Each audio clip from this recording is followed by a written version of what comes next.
आज की कहानी है अपनी अपनी सोच। कहानी अच्छी लगी तो ज़रूर मेरे चैनल को सब्सक्राइब कीजिए, शेयर कीजिए, लाइक कीजिए।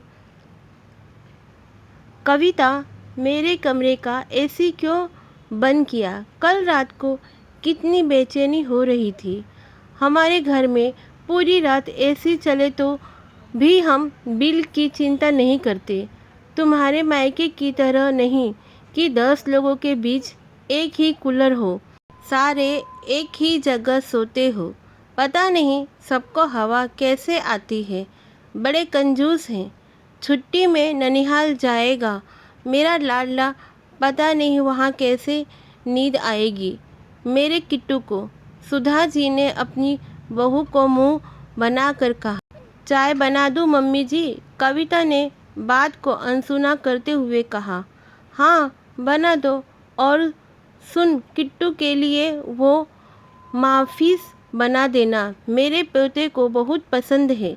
मम्मी जी, कल ही तो उसने चॉकलेट केक खाई है, फिर रोज़ की गंदी आदत हो जाएगी उसकी। अब अगले हफ्ते ही बनाऊंगी केक, कविता ने कहा। सुधा जी ने नाराज़गी से कहा, हो जाएगी तो क्या, हमें किसी बात की कमी थोड़ी है। तुम अपने छोटे घर की बातें यहाँ पर मत किया करो। 8 साल हो गए शादी को, अभी भी यहाँ के तौर तरीके नहीं सीखे। कविता, मेरा रुमाल नहीं मिल रहा, ढूंढ दो ना। निखिल ने आवाज़ लगाई। आती हूँ कहकर कविता पूरे कमरे में ढूंढने लगी। ये रहा, तकिए के नीचे आ गया था। कविता ने कहा, अच्छा ठीक है, मेरा नाश्ता तैयार है क्या?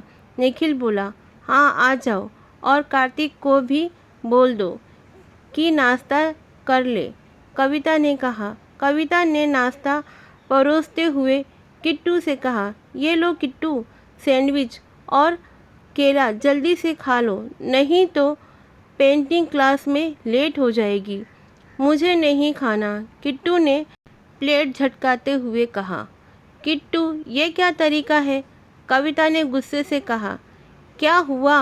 मेरे किट्टू को क्यों डांट रही हो? मेरे लाडले को क्या किया है इसने? सुधा जी ने कहा। दादी, मम्मी ने कल मुझे डांटा और मेरे बैग से पैसे भी ले लिए, किट्टू ने रोते हुए कहा। सुधा जी ने गुस्से से कविता को कहा, शर्म नहीं आई बच्चे के पैसे लेते हुए? क्या बिगाड़ लिया इसने तेरा, जो डांटती है मेरे लाल को?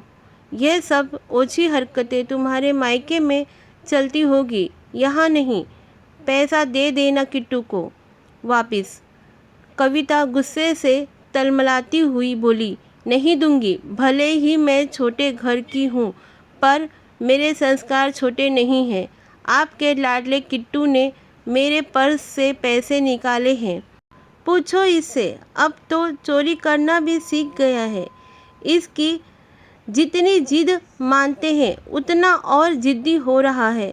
सही किया बहू तुमने, मैं होता तो और कड़ी सजा देता, कविता के ससुर जी ने पूजा घर से आते हुए कहा। और सुधा बहू ने एसी मेरे कहने पर बंद किया था, ठंड की वजह से तुम्हारा सांस उड़ने लगा था, इसीलिए बहू को छोटे घर की छोटी सोच वाली बोलती हो। तुम्हारी खुद की सोच कितनी छोटी हो गई है। इतने सालों से वो इस घर में रह रही है, सबका ध्यान रखती है, सब जिम्मेदारी निभाती है। दरअसल मैं तो वही मालकिन है इस घर की। आगे से ख्याल रखना सुधा की, किसी को क्या बोलना है। कविता की आंखें भर आई और सोचने लगी, भले ही छोटे घर से आई हूँ, पर मैंने अपने मन को, अपनी सोच को हमेशा बड़ा रखा है। पर इन बड़े घर के लोगों की सोच हमेशा छोटी होती है। वास्तव में छोटा कौन, ये समझ आना इनके लिए बहुत मुश्किल है। कहानी पसंद आए तो ज़रूर चैनल को सब्सक्राइब, लाइक, शेयर कीजिए। ऐसी अच्छी कहानियों के लिए चैनल को ज़रूर सब्सक्राइब कीजिए।